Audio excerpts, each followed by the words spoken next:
Well, in addition to, Nashville being a world-class tourist city with all kinds of amenities and opportunities for fantastic music and there's an NFL team and all of those things, the department here presents a unique opportunity to work with world-class faculty really closely.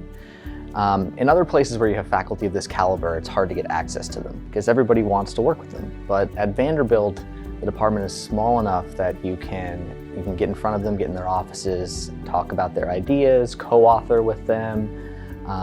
They can work closely with you to mentor you through the process of being a graduate student and developing your skills as a researcher and academic.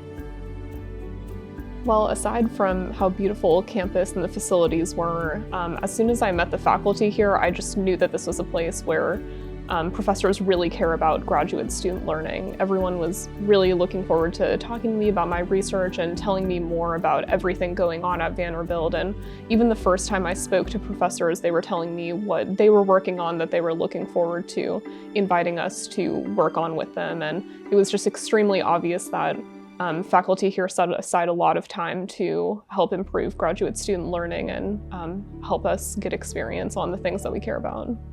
So we train students in American politics and comparative politics and in international politics. But we have some specialties and areas of expertise that make our department really stand out. For instance, we have outstanding expertise in the study of the bureaucracy, in the study of democratic institutions in general and how they interact with one another. We have excellent scholars who study the political economy of conflict and violence. We have amazing comparative scholars who study democratizing institutions and public opinion in democratizing states. We also have fantastic experts in American public opinion and gender studies. I think the three main ways that I've gotten experiential learning out of my time as a graduate student at Vanderbilt are first in research. So research can be difficult as a graduate student, especially if you're a first-generation graduate student, and the faculty of Vanderbilt are happy to co-author with you, to work through any of your research questions, to make sure to shepherd you from an idea to a publication, to a good research product, which is really important. The second way is through managing teams. One of the things that's difficult to get experience with as a graduate student is how to manage future research assistants that you might have. And through the RACA Lab and other opportunities, we are able to build our own research teams and learn how to manage them as research assistants, which is really important. And finally, the third way is through service opportunities. So through the Graduate Student Association or other service opportunities that the faculty will put in front of us, we learn how to be good research community members as well, and how to give back to the people that you're working with that are not only in your department, but in the discipline as well.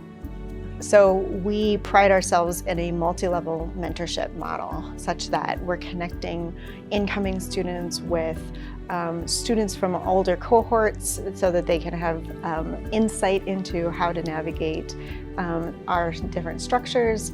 We are connecting them with of course, their dissertation committees and their primary advisors, but we're also making sure that they have a chance to meet and interact with and share their work with faculty who are not a part of their dissertation committee, and that we do that through workshops and courses and a whole variety of things.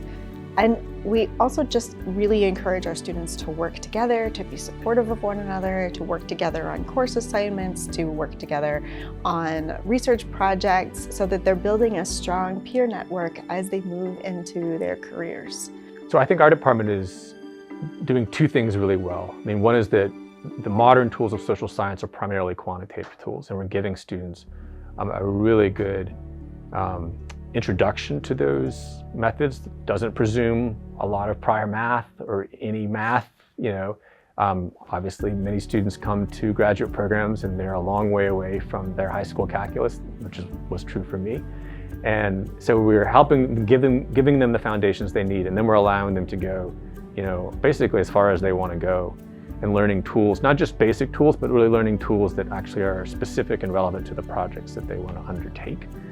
Then the second thing I think that we do is we're very eclectic in how we do methods, and that includes not just the quantitative side, but also more qualitative work, includes historical work, includes interviews, includes archives, includes everything. We're not a department that has one single vision of what good social science is and sort of drums that into students. We're in a department in which people think that you can do social science instructively using a combination of methods, and we want students to be able to, whether it's quantitative work, whether it's qualitative work, whether it's using formal modeling to sort of understand strategic interactions between, states or politicians. I mean, to some extent, our faculty is really amazing in that we have like multiple people who can teach in all of these different areas. And so I think students get to learn from a range of people. They get to learn from people who study different topics, people who do American politics, people who do institutions, people who do behavior, people who do international relations. So we provide lots of resources for our graduate students, including, of course, stipend and full tuition for anyone we admit. But we also have amazing intellectual resources that may not be obvious to students who are considering our program. We have a research lab, the Laptop Lab, that is a field leader in rigorous, amazing survey taking all around the world, especially in Latin America. We have the Center for the Study of Democratic Institutions, and CSDI brings in all kinds of outside scholars and postdoctoral fellows that our students get to interact with and learn from and network with. We have the RACA Lab, which allows our graduate students to work with undergraduate teams who can support faculty research or their own dissertation research. We have the RIPS Lab, which will help you pilot a survey experiment if that's what you're doing. So we have lots of in-house resources that make for additional boosts to the kinds of things that you might be able to do with your dissertation. So one of the things I remember most about visiting as a graduate student, as a prospective graduate student, was the atmosphere of collegiality and the way faculty treated each other and graduate students with respect. There's also a lot of opportunities to work as a peer with faculty rather than as an assistant or just a worker bee. And that makes you feel as if you're part of a community of researchers rather than just working a job. And I think that's really important as a graduate student.